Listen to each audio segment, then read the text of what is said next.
میں اپنے گھر سے دور ہاسٹل میں رہتی تھی۔ جب بھی یونیورسٹی میں کوئی مجھ سے فری ہونے کی کوشش کرتا تو اگلے دن وہ لڑکا ہسپتال میں زخمی پڑا ہوتا۔ میں بہت حیران ہوتی اور مجھے شک پڑنے لگا جیسے کوئی میرا پیچھا کر رہا ہے۔ ایک دن اچانک میرے باپ نے مجھے گھر بلایا۔ میں گھر گئی تو مجھے پتا چلا وہ میری شادی کرنا چاہتے ہیں۔ میں ان سے لڑ جھگڑ کر واپس ہاسٹل آ گئی کیونکہ میں شادی نہیں کرنا چاہتی تھی۔ اسی رات کوئی نقاب پوش میرے کمرے میں گھسا۔ میں حیران تھی، وہ گرلز ہاسٹل کیسے آ سکتا ہے؟ خبردار اگر کسی دوسرے کے بارے میں سوچنے کی کوشش کی، تم صرف میری امانت تو میری جان۔ سرگوشی کرتے وہ میرے چہرے پر جھکا اور میرا نام نیلم ہے۔ میرے والد کا بہت بڑا بزنس تھا۔ وہ کافی امیر آدمی تھے، لیکن بہت چھوٹی سی عمر میں انہوں نے مجھے خود سے دور کر دیا تھا۔ سالوں پہلے میری ماں کی موت ہو گئی تھی۔ انہوں نے دوسری شادی کر رکھی تھی اور ان میں سے ان کے بیٹے تھے، مگر بیٹی کوئی نہیں تھی۔ لیکن میں اپنے بھائیوں سے اتنی اٹیچ نہیں تھی۔ وہ سارے مجھ سے بڑے تھے کیونکہ میری ماں ان کی دوسری بیوی تھی۔ میں سالوں بعد ان سے ملتی تھی۔ وہ بھی کبھی گھر نہیں گئی، وہ خود مجھ سے ملنے کے لیے ہاسٹل آ جاتے تھے۔ اسکول لائف کے بعد کالج اور اس کے بعد یونیورسٹی پہنچنے تک میں ساری زندگی ہاسٹلز میں ہی رہی۔ لڑکیاں چھٹیوں میں اپنے گھر چلی جاتی تھیں۔ میرا دل چاہتا میں اپنے گھر جاؤں، لیکن میرا باپ یہی کہتا کہ تمہارا یہاں آنا ٹھیک نہیں، تمہاری جان کو خطرہ ہو سکتا ہے۔ میں نہیں جانتی تھی میری جان کو کس سے خطرہ ہے، بس وہ یہی کہتے تھے۔ نہ میں اپنے ننیال کے بارے میں کچھ جانتی تھی، نہ ددھیال کے بارے میں۔ اپنے باپ کے علاوہ تو میں کسی شخص کو جانتی نہیں تھی۔ وہ ہر بار ہر ماہ ڈھیروں رقم مجھے بھیج دیا کرتے تھے، لیکن مجھے رقم سے زیادہ اپنے باپ کی ضرورت تھی۔ میں رشتوں کی ترسی ہوئی لڑکی تھی۔ وہ مجھ سے فون پر بھی ہفتوں بات کیا کرتے تھے۔ میرا دل چاہتا تھا میں ان سے کہوں کہ بابا میرے پاس آ جائے، میں آپ کے ساتھ رہنا چاہتی ہوں، لیکن میں کوئی اختیار رکھتی نہیں تھی۔ حقیقی باپ بیٹی ہوتے ہوئے بھی ہم دونوں کا رشتہ بس نام کا تھا۔ وہ میری ضرورتوں کا خیال رکھتے تھے، لیکن میرا خیال رکھنا بھول گئے تھے۔ میں گرلز ہاسٹل میں رہتی تھی۔ یونیورسٹی کا عرصہ تھا، پڑھائی بھی سٹارٹ تھی۔ یونیورسٹی لیول پر آ کر میں کافی گھبرانے لگ جاتی تھی۔ لڑکوں سے ڈیل کرنا مجھے نہیں آتا تھا۔ مجھے کبھی کسی نے اعتماد دیا ہی نہیں تھا۔ میں کبھی مردوں کے درمیان رہی ہی نہیں تھی۔ مجھے پتا ہی نہیں تھا کہ مردوں کو کیسے ڈیل کیا جاتا ہے۔ غرض یہ کہ میرے اندر احساس کمتری ہر طرح سے بڑھ گئی تھی۔ میں سنبھل سنبھل کر چلتی تھی۔ میری کلاس کی لڑکیاں ہی میری دوستیں تھیں۔ سارا ہاسٹل مجھے جانتا تھا۔ ایک میں اکیلی تھی جو چھٹیوں میں کبھی گھر نہیں جاتی تھی۔ جب بھی کوئی پوچھتا تو میں بہانہ بنا دیتی۔ کبھی یہ کہہ دیتی کہ بابا ملک سے باہر گئے ہیں، کبھی یہ کہہ دیتی کہ فلاں مسئلہ ہے، کبھی فلاں مسئلہ۔ یہاں تک کہ ساری لڑکیاں جان چکی تھیں کہ کوئی مسئلہ ہے جس وجہ سے میں گھر نہیں جا سکتی۔ میرا کوئی گھر تھا ہی نہیں۔ میں نہیں جانتی تھی میرا باپ مجھ سے محبت کرتا بھی ہے یا نہیں، لیکن مجھے اندر ہی اندر گھٹن ہونے لگی تھی۔ میرا دل چاہتا تھا میں گھنٹوں گھنٹوں بیٹھ کر روتی رہوں، کوئی میرے آس پاس ہو، میرا خیال رکھے، مجھے محبت دے، مجھے بتائے محبت ہوتی کیا ہے، لیکن کوئی تھا ہی نہیں مجھے بتانے والا۔ یہ ان دنوں کی بات ہے جب میں نے نئی نئی یونیورسٹی جوائن کی تھی۔ کچھ ہی دنوں میں یونیورسٹی کے ماحول میں ایڈجسٹ کر گئی تھی۔ میری یہی اچھی عادت تھی کہ میں ہر جگہ ایڈجسٹ کر جایا کرتی تھی۔ ایک 19-20 سالہ لڑکی جس کے سر پہ باپ کا ہاتھ ضرور ہے لیکن سایہ کہیں نہیں۔ میں اپنے حدود میں رہنا جانتی تھی۔ ہر روز کوئی نہ کوئی لڑکا مجھ سے فری ہونے کی کوشش کرتا، لیکن میں کسی کو گھاس تک نہیں ڈالتی تھی، کیونکہ میں جانتی تھی یونیورسٹی میں لوگ صرف ٹائم پاس کرتے ہیں اور یہاں لڑکے کبھی بھی سنسیئر نہیں ہوتے۔ میں چاہتی تھی وہ ایسا شخص ہو جو مجھے سمجھے، جو مجھے گھنٹوں گھنٹوں بیٹھ کر سنتا رہے، لیکن شاید میری قسمت میں ایسا شخص آنا لکھا ہی نہیں تھا۔ ایک دن میں یونیورسٹی کے گراؤنڈ سے گزر رہی تھی جب میرے سامنے ایک بگڑا ہوا رئیس سادہ آ کر کھڑا ہو گیا۔ ہلو مس نیلم، کیسی ہو؟ تمہاری تو آنکھیں بھی بہت خوبصورت ہیں۔ خباثت سے کہتے ہوئے اس نے آنکھ ونک کی اور میرا دل چاہا میں یہاں سے بھاگ جاؤں۔ وہ میرے سامنے اس طرح کھڑا تھا کہ میں وہاں سے گزر بھی نہیں سکتی تھی۔ میں بدک کر 2 قدم دور ہو گئی۔ ارے کیا ہوا؟ تم پریشان کیوں ہو رہی ہو؟ کچھ تو بولو، ہم یونیورسٹی فیلوز ہیں، کم سے کم کوئی بات تو کر ہی سکتی ہو۔ اس کی آنکھوں میں واضح شرارت اور ہوس تھی۔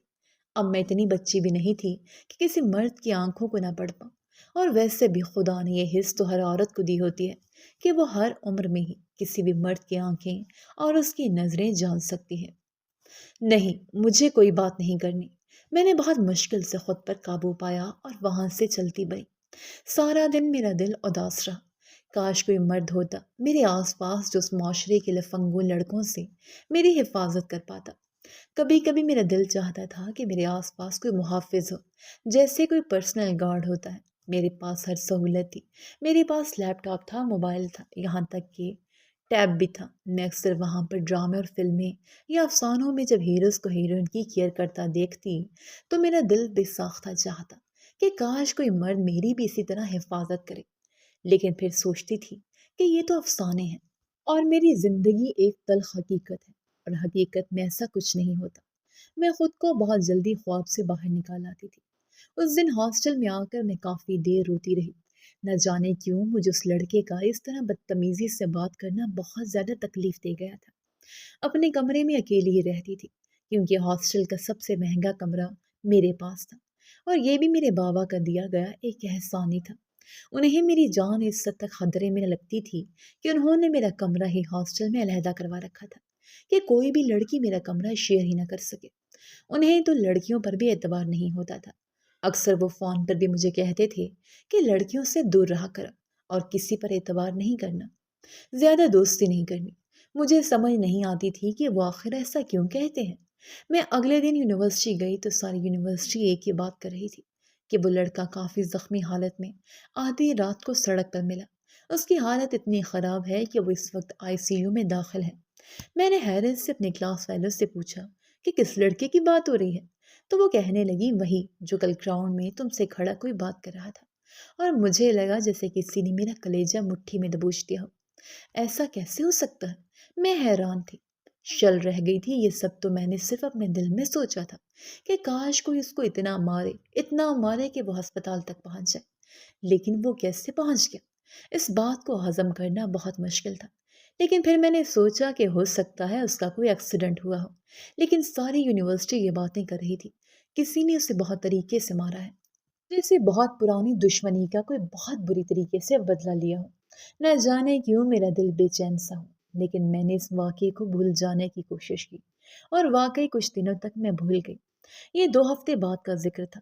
ایک دفعہ پھر ایک لفنگا لڑکا مجھ سے فری ہونے کی کوشش کرنے لگا۔ ہائے بیوٹیفل، کیسی ہو؟ ذرا اپنا تعارف تو کرواؤ، شکل تو تمہاری بہت خوبصورت ہے۔ اس کا بس نہیں چل رہا تھا کہ وہ میرا ہاتھ ہی پکڑ لے، اور میں تھی کہ اس سے دور ہونے کی کوشش کر رہی تھی۔ وہ میرے سامنے اس طرح کھڑا تھا کہ گزرنے کے سارے راستے بند تھے۔ راستہ چھوڑیں، میرا بہت مشکل سے میں نے 2 فکریں ادا کی، اور وہ لڑکا بھی مجھے خباثت سے دیکھ رہا تھا۔ اس سے پہلے ہی کہ وہ کوئی بدتمیزی کرنے کی کوشش کرتا، اچانک میری کلاس کی لڑکیاں وہاں آ گئیں، اور میں نے شکر ادا کیا کہ چلو کوئی تو آیا جس کی وجہ سے میری جان بچ گئی۔ ایک بار پھر مجھے بہت زیادہ رونا آنے لگا، اور دل میں اس شخص کو بد دعائیں دینے لگی۔ دل چاہا تھا اس کا گلا اپنے ہاتھوں سے دبا دوں۔ نہیں، یہ لڑکے کیا سمجھتے ہیں کہ سڑک پر چلتی ہر لڑکی ان کی ملکیت ہے، یا پھر وہ ہر لڑکی کو اپنی ملکیت اور اپنی جاگیر سمجھ لیتے ہیں؟ میں دل میں دعا کر رہی تھی کہ خدا کرے اس شخص کے ساتھ بھی ایسا ہی ہو جیسے 2 ہفتے پہلے اس لڑکے کے ساتھ ہوا تھا۔ کوئی اس کو بھی اتنا مارے کہ یہ ہسپتال تک پہنچ جائے۔ لیکن میں جانتی تھی میری کون سا دعا کبھی قبول ہوئی ہے جو یہ دعا قبول ہوگی۔ لیکن میرے سر پر آسمان تو تب پھٹا جب اگلے دن یونیورسٹی جا کے مجھے پتا چلا کہ اس لڑکی کو کسی نے بہت برے طریقے سے مارا ہے، جس نے کل مجھ سے بات کرنے کی کوشش کی تھی۔ بلکہ بات کیا، وہ تو بدتمیزی کر رہا تھا، اور میں حیران تھی یہ ہو کیا رہا تھا۔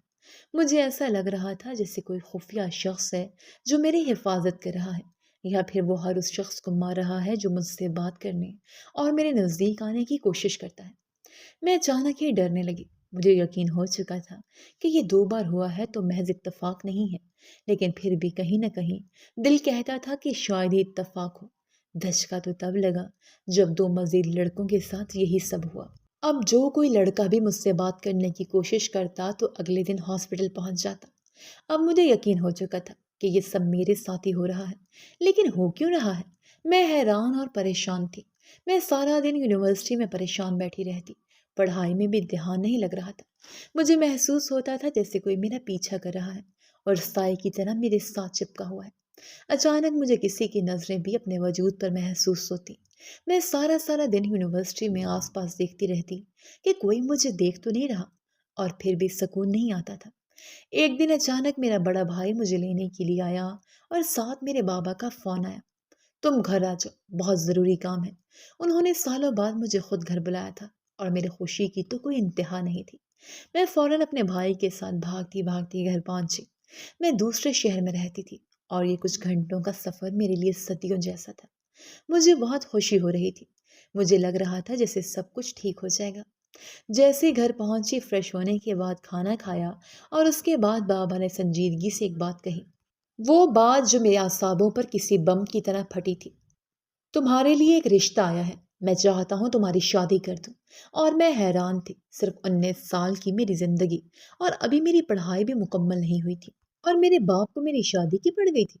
میں جو سمجھی تھی کہ وہ مجھے اتنی محبت میں اپنے پاس کچھ دیر رکھنے کے لیے بلا رہے ہیں، وہ صرف اس لیے بلا رہے تھے کہ میری شادی ہو رہی ہے۔ لیکن بابا، ابھی میں شادی نہیں کرنا چاہتی، میں نے کمزور سے مزاحمت کی۔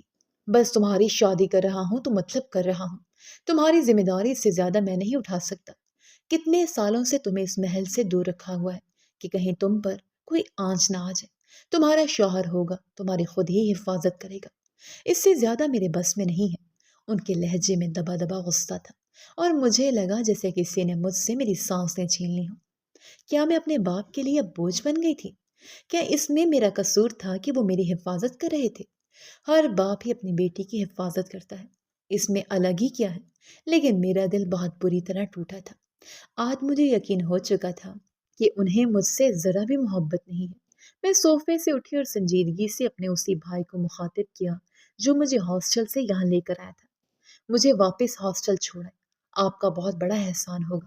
اور جہاں تک رہی شادی کی بات، تو جب تک میری پڑھائی پوری نہیں ہو جاتی میں شادی ہرگز نہیں کروں گی۔ آپ سے میری حفاظت نہیں کی جاتی تو مت کریں، آپ کے پاس میرے لیے وقت ہی نہیں ہے۔ آج میں بھی سارے ضبط توڑتی پھٹ پڑی تھی، اور میرے باپ نے بے حد حیرت سے میرے چہرے کو دیکھا، جیسے انہیں امید نہیں تھی میں ان کے ساتھ اس طرح سے بھی بات کر سکتی ہوں۔ آپ میرے باپ ہیں، لیکن آپ کے لیے میرے پاس 10 منٹ کا وقت نہیں ہوتا کہ یہ جان لیں کہ آپ کی بیٹی وہاں خوش بھی رہتی ہے یا نہیں۔ یہ میرا گھر ہے، میرے باپ کا گھر، جہاں میرے لیے ایک رات رہنے کے لیے جگہ نہیں۔ میں نے حسرت سے اتنے بڑے عالیشان محل کو دیکھا، تکلیفوں کا ٹھاٹھے مارتا سمندر میرے اندر اٹھ رہا تھا۔ میرے باپ کی آنکھوں میں ایک پل کے لیے شاید ندامت کی جھلک ابھری تھی۔ اگلے ہی پل وہ دوبارہ سخت خول میں لپٹ سے گئے اور اپنے بیٹے کو مخاطب کیا، جاؤ، اسے چھوڑا۔ وہ اتنے سنگ دل تھے، مجھے امید نہیں تھی۔ دل نے کہا تھا شاید وہ روک لے، انہوں نے نہیں روکا، اور میں صرف 1 گھنٹہ اس گھر میں رکی اور واپس ہاسٹل آ گئی۔ میرا دل خون کے آنسو رو رہا تھا۔ میرا باپ ایسا کیوں تھا؟ مجھے سمجھ نہیں آ رہی تھی۔ کیا اس لیے کہ میں بیٹی تھی؟ کیا بیٹی ہونا اتنا بڑا جرم ہے؟ اس دن میں کھل کر روئی، اور پھر روتی روتی کب سو گئی احساس نہ ہوا۔ آدھی رات کو میری آنکھ کسی شور کی آواز سے کھلی۔ ایک جھٹکے سے اٹھ کر بیٹھی۔ کمرے میں نیم اندھیرا تھا۔ میں نے حیرت سے آس پاس دیکھا تو کمرے کے درمیان میں ہی لیمپ زمین بوس ہوا تھا۔ لیمپ سے ہوتی نظر میری کمرے میں گھومی تو کھڑکی کے پاس سے ایک نقاب پوش شخص کھڑا تھا۔ اس کی صرف آنکھیں نظر آ رہی تھی، اور کسی مرد کو رات کے اس پہر اپنے کمرے میں دیکھ کر ایک پل کے لیے میرا دل دھڑکنا بھول گیا۔ میرے چہرے پر پسینے کے قطرے نمودار ہوئے۔ اتنی خوفزدہ ہو گئی کہ میری آواز حلق سے نکلنے سے انکاری ہوئی۔ میرا سارا چہرہ پسینے سے تر ہو گیا۔ میں اتنی خوفزدہ تھی کہ ایک پل کے لیے اس سے پوچھ بھی نہ سکی کہ وہ کون ہے، اور اس سے زیادہ حیرت کا دھچکا تو مجھے یہ سوچ کر لگا، اتنے بڑے گرل ہاسٹل میں کوئی شخص کیسے اندر داخل ہو سکتا ہے، وہ بھی اتنی زیادہ سیکیورٹی میں۔ میرے دماغ میں دھماکے ہو رہے تھے، میرا سارا جسم مفلوج ہو چکا تھا، میرے چہرے کی ہوائیاں بالکل اڑی ہوئی تھیں۔ وہ شخص میری ساری کارروائی دیکھ رہا تھا۔ میں ایک لفظ بھی زبان سے ادا کرنے سے انکاری تھی۔ وہ خود ہی چلتا ہوا میرے پاس پہنچا۔ اس کی آنکھیں گہری کالی تھی، بالکل رات کی اس روشنی جیسی۔ میں نفی میں سر ہلاتی ہوئی بیڈ گراؤنڈ سے چمٹ گئی۔ مجھے خوف آ رہا تھا۔ وہ میرے بہت پاس آ چکا تھا، اور پھر اسی طرح میرے پاس جھکا، اس طرح کہ اس کے ہونٹ میرے کان تک آئے۔ اس کے اسٹرانگ مینس پرفیوم کی خوشبو مجھے بے ہوش کر دینے کے در پہ تھی۔ کبھی کسی دوسرے مرد سے شادی کرنے کے بارے میں سوچنا بھی مت، کیونکہ تم میری امانت ہو میری جان۔ اس کی بھاری گمبھیر اور خوبصورت آواز سن کر ایک پل کے لیے تو میرا دل دھڑکنا بھول گیا۔ وہ جو کوئی بھی تھا بہت ہی زیادہ خوبصورت بول رہا تھا۔ اس کے لہجے میں بہت زیادہ ٹھہراؤ تھا۔ مجھے ایک عجب سا سکون محسوس ہوا۔ اس کی سانسوں کی تپش میرے کان کی لو پر پڑ رہی تھی۔ اگر آج کے بعد میں نے یونیورسٹی میں تمہارے قریب کسی بھی لڑکے کو دیکھا تو اس بار اسے زندہ نہیں چھوڑوں گا۔ آج تک تو صرف ان کی ہڈی پسلی توڑی ہے، لیکن اس بار سیدھا جان سے ماروں گا۔ تم پر صرف میرا حق ہے، یاد رکھنا نیلم۔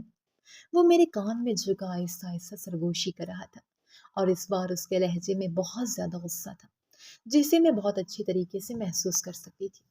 اور ایک بار میرے رونگٹے ایسے کھڑے ہوئے کہ مجھے سانس آنے میں بھی تکلیف ہونے لگی۔ میں نے اتنی زور سے آنکھیں بند کر دیں جیسے ساری دنیا سے چھپ جانا چاہتی ہوں۔ وہ پیچھے ہوا اور پھر ایک دم سے غائب ہو گئے۔ 2 منٹ تک میں نے آنکھیں بند رکھی اور جیسی آنکھیں کھولیں تو وہ کہیں نہیں تھا۔ میرا دل بہت بری طرح دھڑک رہا تھا۔ مجھے بہت زیادہ ڈر لگ رہا تھا، لیکن میں اپنا ڈر کسی سے بھی بانٹ نہیں سکتی تھی۔ آخر میں کس سے بتاتی کہ میں کتنی تکلیف میں ہوں۔ میں وہیں بیڈ گراؤنڈ سے ٹیک لگائے بیٹھی اور پھر بے بسی سے پھوٹ پھوٹ کر رو پڑی۔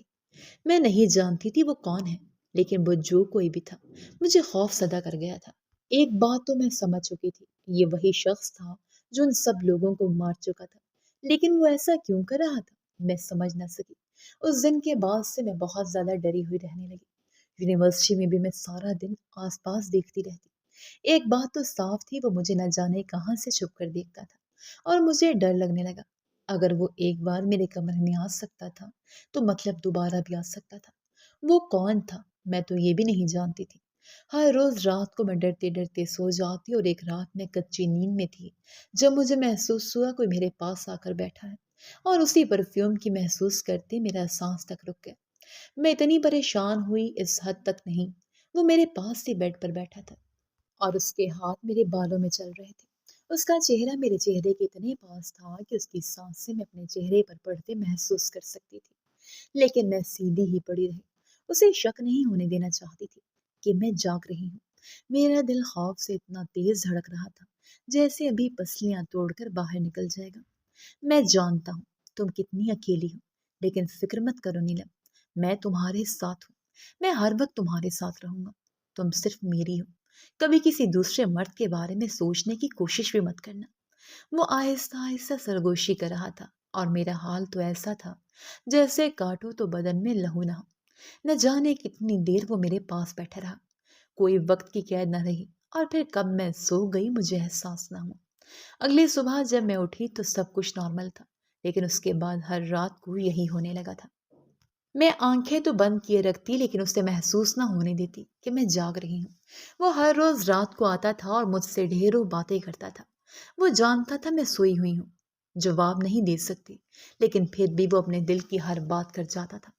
ایک دن وہ کہنے لگا، میں جانتا ہوں تمہارا باپ تم سے پیار نہیں کرتا، وہ تمہیں اپنے پاس نہیں رکھتا۔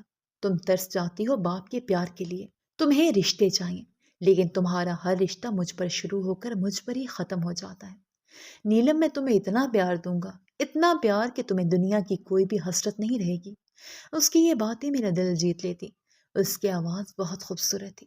وہ گھنٹوں میرے پاس بیٹھا رہتا اور اپنے دل کا سارا حال مجھے بیان کرتا، اور اتنے عرصے میں نے کبھی آنکھیں کھول کر اس کا چہرہ دیکھنے کی کوشش نہیں کی، بس اسے اس دن ماسک میں دیکھا تھا۔ اس کے بعد وہ ماسک میں آتا تھا یا نہیں میں نہیں جانتی تھی، لیکن میری ہمت نہیں ہو سکی میں اس کا چہرہ دیکھ سکوں۔ ایک رات مجھے بہت تیز بخار تھا، بخار میں تڑپتی ہوئی نیند بے ہوشی کی حالت میں پڑی ہوئی تھی۔ یہ کون سا گھر تھا جہاں میری ماں میری صحت دیکھ کر میرا خیال رکھتی؟ یہ ہاسٹل تھا، اور یہاں کسی کو کسی کی نہیں پڑی ہوتی۔ وہ جب کمرے میں آیا تو اس نے دیکھا میں بخار میں چور سوتی جاگتی کیفیت میں بیڈ پر بے سدھ پڑی ہوں۔ وہ میرے پاس بیٹھ گیا اور میرا چہرہ تھپ تھپانے لگا۔ نیلم، آر یو اوکے؟ کیا ہوا تمہیں؟ میرے کانوں میں اس کی آواز پڑ رہی تھی، لیکن اس وقت میں ہوش میں نہیں تھی۔ میں نہیں جانتی تھی کہ وہ مجھ سے کیا بات کرنے کی کوشش کر رہا ہے۔ میں نے اپنی آنکھیں کھولنے کی کوشش کی، لیکن بخار کافی تیز تھا، میری آنکھیں جل رہی تھیں۔ میں بہت اکیلی ہوں، پلیز کوئی میرے پاس آ جاؤ۔ میں نہیں جانتی تھی بخار کی حالت میں کیا کیا بول رہی ہوں۔ جو منہ میں آ رہا تھا میں بولتی جا رہی تھی۔ مجھے بہت ڈر لگتا ہے یہاں، میں یہاں نہیں رہنا چاہتی، پلیز بابا مجھے یہاں سے لے جائیں۔ وہ میرے پاس بیٹھا تھا، میری ساری باتیں سن رہا تھا۔ اس کے بعد مجھے محسوس ہوا اس نے میرے ماتھے پر شاید ٹھنڈے پانی کی پٹیاں رکھی تھیں۔ سارے جسم میں جلن ہو رہی تھی، بخار تھا، اس کے حدت نے آنکھیں بند کر رکھی تھی۔ پلیز ماما، مجھے بھی اپنے ساتھ لے جائیں، میں ابھی مر جانا چاہتی ہوں۔ میں نیم غنودگی میں جو منہ میں آ رہا تھا بول رہی تھی، شاید اپنے دل کی تکلیفیں باہر نکل رہی تھی۔ میں محسوس کر سکتی تھی وہ میرے پاس بیٹھا ہے، لیکن کچھ بھی بول نہیں رہا اور بالکل خاموش تھا۔ میرا بھی دل چاہتا ہے میں ساری دنیا گھوموں، میرے ساتھ کوئی ہو، اس کے ساتھ میں باہر جاؤں، اس ہاسٹل کی چار دیواری سے نکل جاؤں۔ میں قید ہو کر رہ گئی ہوں، پلیز کوئی تو میرے لیے آ جائے۔ میرے ہونٹ اب بھی حرکت کر رہے تھے اور میں آہستہ آواز میں بڑبڑا رہی تھی، جو مقابل صاف سن سکتا تھا۔ اس کے ہاتھ میرے گلے اور ماتھے پر حرکت کر رہے تھے، وہ ٹھنڈی پٹیاں کر رہا تھا جس کی وجہ سے مجھے سکون محسوس ہو رہا تھا۔ کوئی مجھ سے پیار نہیں کرتا، میں بہت اکیلی ہوں۔ ایک بار پھر میرے منہ سے سرگوشیاں نکلی، پھر مجھے محسوس ہوا میرے اوپر کمبل آ چکا ہے۔ ایک دم سے جلتا جسم جیسے پرسکون ہو گیا۔ مجھے سردی بھی لگ رہی تھی، وہ جیسے سمجھ گیا تھا۔ کاش میں بھی مر جاتی۔ بخار کی حالت میں میرے منہ سے ایک اور سرگوشی نکلی اور بس، شاید اس کے صبر کی برداشت ختم ہو گئی تھی۔ اس کی انگلی میرے ہونٹوں تک آئی، میں نے چونک کر اپنی آنکھیں کھولیں اور نیم آنکھوں سے منظر دیکھنا چاہا، لیکن میں اس کا چہرہ نہیں دیکھ پائی، اس کا بازو دیکھ سکی۔ بس، بہت ہو گیا، خبردار اگر تم نے اب ایک بار بھی اس طرح سے مرنے کی بات کی تو تمہاری جان اپنے ہاتھوں سے لوں گا۔ اس کی آواز میں بہت زیادہ جنون اور غصہ تھا، اور میں خالی ذہن کے ساتھ یہ سب کچھ سمجھنے کی کوشش کر رہی تھی کہ وہ کیا کہہ رہا ہے۔ میری آنکھوں سے آنسو نکل رہے تھے جو کن پٹی میں جذب ہو رہے تھے۔ تم اکیلی نہیں ہو، تمہارے ساتھ میں ہوں، میں میں تمہارا سب کچھ میں ہوں۔ تم سے بہت محبت کرتا ہوں، اتنی محبت کہ دنیا میں کسی نے کسی سے نہیں کی ہوگی۔ وہ اپنا چہرہ میرے چہرے کے پاس لاتے میرے کانوں میں جیسے سرگوشی کر رہا تھا، لیکن مجھے کچھ ہوش نہیں تھا۔ اس کی آواز کانوں میں پڑ رہی تھی، لیکن دماغ سوچنے سمجھنے کی صلاحیت سے محروم ہو رہا تھا۔ میں تمہیں اس دنیا کی ہر خوشی دوں گا۔ آج کے بعد تم اس ہاسٹل میں قید رہنے کی کوئی ضرورت نہیں ہے۔ میں خود تمہیں یہ ساری دنیا گھماؤں گا۔ مجھے محسوس ہوا جس سے اس کی آواز بھیگ گئی تھی۔ اس کے بعد کیا ہوا مجھے کچھ یاد نہیں۔ میرا دماغ غنودگی میں اتر گیا۔ مجھے اگلے دن جب ہوش آیا، میں سو کر اٹھی تو میں نے بے حد حیرت اور بے یقینی سے اپنے بیڈ کی بائیں جانب دیکھا۔ وہ نقاب پوش بیڈ گراؤنڈ سے ٹیک لگائے وہیں بیٹھا بیٹھا شاید سو گیا تھا۔ میرے سر پر جیسے حیرتوں کے پہاڑ ٹوٹ پڑے۔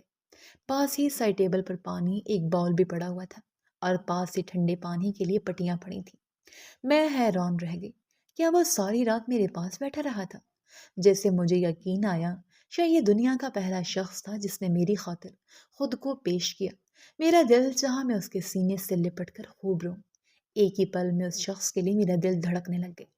میں آہستہ سے بیڈ سے اٹھ کر بیٹھی تو آہٹ پر وہ بھی سیدھا ہو گیا۔ اس کی آنکھیں کھل چکی تھی۔ میں نے ایک نظر وال کلاک پر ڈالی جہاں دن کے 10 بج چکے تھے۔ وہ شاید 12 گھنٹوں سے میرے پاس تھا، میرا خیال رکھنے کے لیے موجود تھا، اور یہ بات میرے لیے بہت بڑی خوشی تھی، کسی خوشی سے کم نہیں تھی۔ مجھے ایسا لگ رہا تھا جیسے میں نے آج سارا جہان پا لیا ہے۔ یہ پہلا شخص تھا جس نے اپنی زندگی کے 12 گھنٹے مجھے دیے۔ وہ فکر مند آنکھوں سے مجھے دیکھ رہا تھا۔ تمہاری طبیعت ٹھیک ہے؟ اب سوال پوچھ رہا تھا، اور مجھے آج ایک پل کے لیے بھی اس سے خوف محسوس نہیں ہوا۔ میں نے اس بات میں سر ہلایا۔ وہ فوراً سیدھا ہو کر بیٹھا اور اب اپنا ہاتھ بڑھاتے میرا ماتھا چھو کر دیکھ رہا تھا۔ اس کا چھونا میرے جسم میں کسی کرنٹ کی طرح دوڑا تھا۔ سپاک ہوا تھا کہ میرا دل ایک پل کے لیے دھڑکنا بھول گیا۔ بخار اتر چکا ہے، لیکن پھر بھی ناشتہ کرنے کے بعد تمہیں میڈیسن لینی ہوگی۔ وہ اتنے نارمل انداز میں بات کر رہا تھا جیسے ہم دونوں بچپن کے دوست ہوں۔ میں اسے حیرت سے دیکھ رہی تھی۔ میری آنکھوں میں آج خوف نہیں تھا، بس حیرت تھی اور الجھن تھی۔ کچھ پل وہ میرے چہرے کو دیکھتا رہا، پھر شاید سچ بتانے کا فیصلہ کر لیا۔ اس نے اپنا ہاتھ پھیلایا، کیا مجھ سے شادی کرو گی؟ اور مجھے لگا جیسے کسی نے مجھے پتھر کی کر دیا ہو۔ ایک ہوا کا جھونکا آیا اور واقعی میں پتھر ہو گئی۔ میں نے بے یقینی سے اس کا پھیلا ہاتھ دیکھا، پھر اسی بے یقینی سے اس کی آنکھیں دیکھی۔ اس کا چہرہ نہیں دیکھ سکی، نہ ہی مجھے اس کا چہرہ دیکھنے میں کوئی دلچسپی تھی۔ میرا دل تو بس اس کے لیے دھڑکنا شروع ہو چکا تھا۔ میں نے کچھ پل خالی خالی نگاہوں سے اس کا بڑا ہوا ہاتھ دیکھا اور پھر ساری تکلیفیں بھول کر اس کے ہاتھ پر اپنا نازک مومی ہاتھ رکھ دیا۔ شاید مقابل کو امید نہیں تھی۔ کیا تم مجھ سے واقعی شادی کرو گی؟ اسے شدید حیرت کا جھٹکا لگا اور میں نے کسی بچی کی طرح اس بات میں سر ہلا۔ وہ حیران ہو رہا تھا۔ تم نے تو میرا چہرہ بھی نہیں دیکھا، تو پھر کیسے مجھ سے شادی کرنے کا فیصلہ کر لیا؟ وہ جیسے یہ سوال جاننا چاہتا تھا۔ میں نہیں جانتی آپ کون ہیں، لیکن آپ دنیا کے پہلے مرد ہیں جس نے میری حفاظت کی اور مجھے اپنا وقت دیا۔ میرے سگے باپ کے پاس بھی میرے لیے ٹائم نہیں، اور آپ وہ پہلے شخص ہیں جو اپنی ہر رات میرے لیے قربان کر دیتے ہیں۔ تو پھر کیسے میں آپ کو اپنی زندگی میں شامل کرنے سے پہلے ایک بار بھی یہ سوچوں؟ اور مجھے آپ کی شکل سے کوئی فرق نہیں پڑتا، آپ جیسے بھی ہوں گے مجھے قبول ہوں گے، کیونکہ آپ کا دل میرے لیے بہت خاص ہے اور میرا یہ دل آپ کے لیے دھڑکنے لگا ہے۔ آج میں نے بنا ڈرے اس سے وضاحت دی۔ اس کی آنکھوں میں حیرت دیکھ سکتی تھی۔ اس نے فوراً اپنا چہرہ ماسک سے آزاد کیا اور اس کا چہرہ دیکھ کر میرے سر پر حیرتوں کے پہاڑ ٹوٹ پڑے۔ وہ کوئی اور نہیں، وہ تو… میں بے یقینی سے اسے دیکھ رہی تھی۔ کیا ہوا؟ میرا چہرہ پسند نہیں آیا؟ اس نے نرم مسکراہٹ کے ساتھ پوچھا۔ میں جیسے ہوش میں، میری آنکھوں میں آنسو جھلملا رہے تھے۔ میں نے ایک پل بھی نہیں لیا اور سیدھا اس کے سینے سے لپٹ کر اونچی آواز میں رونے لگی۔ میرے اندر موجود سارا غبار باہر نکل جانے کے لیے مچل رہا تھا۔ وہ شخص کوئی اور نہیں، وہ شخص میرا شوہر تھا، میرے ماموں کا بیٹا۔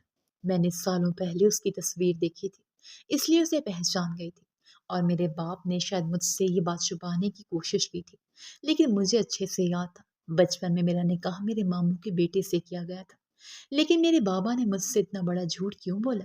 انہوں نے کہا تھا 4 سال پہلے ولید کا ایکسیڈنٹ ہو گیا تھا اور اسی ایکسیڈنٹ میں اس کی موت ہو گئی، لیکن ولید تو میرے سامنے زندہ سلامت بیٹھا تھا۔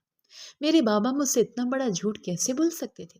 میں بس اسی بات کو لے کر پریشان تھی۔ بے شک میں تب 4 سال کی چھوٹی بچی تھی جب نکاح کیا گیا تھا، لیکن مجھے اتنی ہوش تھی اور یہ بھی یاد تھا کہ میں ولید کے نکاح میں ہوں۔ اس کے سینے سے لپٹی رو رہی تھی اور وہ میری کمر تھپ تھپا رہا تھا۔ میرے پاس بہت سارے سوال تھے جو میں اس سے پوچھنا چاہتی تھی، لیکن فی الحال زبان سے کچھ بھی نکلنے سے انکاری تھا۔ جب میں خوب رو چکی تو اس نے میرے ماتھے پر لب رکھے، میرا چہرہ اپنے ہاتھوں کے پیالے میں بھرا۔ میں جانتا ہوں تمہارے دماغ میں بہت سارے سوال ابھر رہے ہوں گے، لیکن تمہیں کسی چیز کے بارے میں پریشان ہونے کی ضرورت نہیں ہے۔ بس ایک سچ ہمیشہ یاد رکھنا، تم میری بیوی تھی، تم میری بیوی ہو، اور تم میری بیوی رہو گی۔ تم پر صرف میرا حق ہے، اور میں سالوں سے تم سے محبت کرتا رہا ہوں۔ محبت نہیں، تم تو میرے جنون کی کوئی آخری حد ہو۔ اس کے ایک ایک لفظ میں عشق تھا جو میں محسوس کر سکتی تھی، لیکن پھر بھی مجھے سب جاننا ہے۔ میں نے بہت ہمت کرتے یہ سوال پوچھا۔ سچ بہت برا ہے نیلم، تمہیں بہت تکلیف دے گا، لیکن پھر بھی میں تمہیں کسی اندھیرے میں نہیں رکھوں گا۔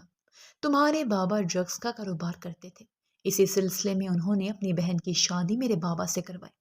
میرے بابا ایک پولیس آفیسر تھے، وہ چاہتے تھے کہ میری ماں میرے باپ کو اپنے عشق میں پاگل کر دے اور اس طرح ان کا کالا دھندا چلتا رہے اور میرا باپ ان کے خلاف کوئی ایکشن نہ لے سکے۔ خیر بابا یہ سب نہیں جان سکے اور انہوں نے اپنی بہن کی شادی تمہارے بابا سے کروا دی۔ پھپھو تمہارے بابا کو پسند کرتی تھی اور یہ بات میرے بابا جانتے تھے، اس لیے انہیں بہتر لگا کہ شادی کر دیں۔ تمہارے بابا کو کوئی اعتراض نہیں تھا۔ شادی تو ہو گئی، لیکن میرے بابا یہ نہیں جانتے تھے کہ تمہارے بابا پہلے سے شادی شدہ ہیں، ان کے بچے بھی ہیں، کیونکہ یہ ساری باتیں تمہارے بابا اور میری ماں دونوں بہن بھائیوں نے میرے بابا سے چھپا رکھی تھیں، اور جس دن بابا کو پتہ چلا وہ دونوں بہن بھائی ڈرگز کا دھندا کرتے ہیں، اسی دن بابا نے ان کے خلاف ایکشن لینے کی کوشش کی، لیکن ان لوگوں نے میرے بابا کو مار دیا۔ میری ماں میرے باپ کو مارنا نہیں چاہتی تھی، لیکن میرے ماموں یعنی کہ تمہارے باپ نے مار دیا، اور ان سب باتوں کا علم پھپھو کو ہو گیا، اس لیے انہوں نے انہیں بھی مروا دیا، اور اپنی ماں کو مارنے والا میں خود تھا۔ میرے ہاتھ میں ایک طرف ثبوت تھے اور دوسری طرف گن تھی، اور میری ماں مجھ سے وہ ثبوت مانگ رہی تھی کیونکہ وہ اپنی ساری زندگی جیل میں نہیں گزارنا چاہتی تھی، لیکن میں نے اپنی باپ کی گن اپنے ہاتھوں میں مضبوطی سے پکڑے ایک گولی ان کے آر پار کر دی۔ وہ ساری کہانی بتاتے ہوئے بہت زیادہ تکلیف میں تھا، اور یہ تکلیف میں محسوس کر سکتی تھی۔ میں بہت حیران تھی۔ اسی دن میں نے سوچ لیا تھا میں بدلہ لوں گا۔ میں نہیں جانتا تمہارے بابا کو یہ بات کیسے پتہ چل گئی کہ اس رات اپنی ماں کو مارنے والا میں خود تھا، اس لیے 4 سال پہلے انہوں نے مجھے بھی مروانے کی کوشش کی، لیکن وہ کامیاب نہیں ہو پائے اور میں زندہ سلامت واپس آ گیا۔ لیکن انہیں ابھی تک یہ نہیں پتا کہ میں کہاں ہوں، کیسا ہوں۔ انہیں بس ڈر لگتا ہے کہ کہیں میں واپس آ کر تمہیں چھین نہ لوں۔ انہیں لگتا ہے کہ وہ تمہیں میری پہنچ سے بہت دور کر چکے ہیں، لیکن تم بچپن سے میری پہنچ میں تھی۔ ساری زندگی میں تمہارے ساتھ سائے کی طرح رہا ہوں اور بس تمہارے بابا کو سزا دینے کے بہت قریب ہوں۔ فکر مت کرو، آج کے بعد تمہیں کبھی بھی اکیلا نہیں رہنا پڑے گا۔ وہ نرمی سے میرے بال سہلاتا ہوا سرگوشی کر رہا تھا اور میں اس کے سینے پر سر رکھے سالوں بعد جیسے پرسکون ہو گئی تھی۔ اسی دن وہ مجھے ہاسٹل سے اپنے گھر لے گیا۔ اس کا گھر بہت خوبصورت تھا، بہت بڑا تھا، وہاں بہت ساری ملازمین تھے۔ 2 دن بعد ہی خبر ملی کہ میرے بابا اریسٹ ہو چکے ہیں۔ مجھے کوئی دکھ نہیں ہوا۔ جو شخص اپنی بیوی اور اپنے بہنوئی کو مار سکتا ہے، وہ شخص کم سے کم انسان کہلانے کے لائق تو نہیں۔ ویسے بھی اس شخص نے مجھے کبھی بیٹی کا پیار دیا ہی نہیں تھا۔ چند ہی دنوں میں ولید نے مجھے اتنی محبت دی کہ میں خود کو ہواؤں میں اڑتا ہوا محسوس کرنے لگی۔ وہ سارا سارا دن میرے ساتھ رہتا، میری ہر بات سنتا، میرا ہر طرح سے خیال رکھتا، اپنا سارا وقت مجھے دیتا تھا۔ مجھے بتاتا تھا کہ میں کتنی خاص ہوں۔ وہ بھی اپنے باپ کی طرح پولیس آفیسر تھا اور وہ مجھ سے کس قدر محبت کرتا تھا۔ اس کا جنون کیسا تھا، یہ بات تو میں جان چکی تھی۔ اس نے کبھی مجھے کوئی نقصان پہنچانے کی کوشش نہیں کی۔ وہ مجھ سے اتنی محبت کرتا تھا کہ کبھی مجھ پر ہاتھ اٹھانا تو دور، اونچی آواز میں بات تک نہیں کی تھی۔ وہ چاہے دنیا کے لیے خطرناک اور شفاق پولیس والا ہو، لیکن میرے لیے وہ بہت ہی زیادہ رحم دل شوہر تھا۔ وہ بہت خوبصورت تھا، اس کا چہرہ اتنا خوبصورت تھا کہ میں گھنٹوں گھنٹوں بنا پلک جھپکائے اسے دیکھ سکتی تھی۔ اور آج میں اپنی زندگی میں بہت خوش ہوں۔ اس کے ساتھ زندگی گزارتے ہوئے مجھے لگتا ہے جیسے میں کسی نئے جہان میں پہنچ چکی ہوں۔ اس شخص کی محبت میں اتنا سکون ہے کہ میں اپنے سارے زخم بھول گئی ہوں۔ میں ہمیشہ خدا کا شکر ادا کرتی ہوں کہ خدا نے مجھے ایک محرم عطا کیا، ایک محافظ جو میری حفاظت کرنے کے لیے ہمیشہ موجود رہتا ہے۔